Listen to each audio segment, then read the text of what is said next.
Les notes de la résistance résonnent. Juillet 44.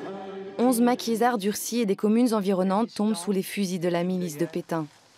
À la fin de la guerre, un monument est dressé en leur mémoire pour que jamais l'on n'oublie leur sacrifice pour la liberté.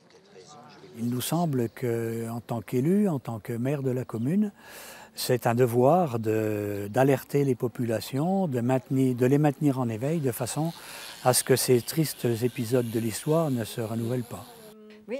Janine Chapuis avait 5 ans lorsque la milice tue son oncle Paul Benoît avec son camarade Valbert Billard. Elle se rappelle parfaitement de la peur qui régnait au village.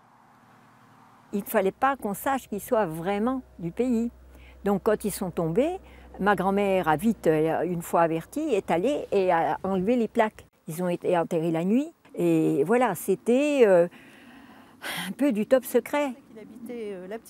Aujourd'hui, Janine continue de transmettre ses souvenirs, notamment à sa cousine, Martine Benoît, fille de Louis Benoît, qui s'est engagée dans la résistance après l'exécution de son frère. Élevée dans le tabou de la guerre, Martine a appris l'histoire de ses aïeux il y a seulement 15 ans. On ne me racontait pas l'histoire d'Urcy. Je suis née à Urcy. Mes frères ne m'ont jamais communiqué. Maman n'en a jamais parlé. J'ai un grand frère qui est porte-drapeau à présent.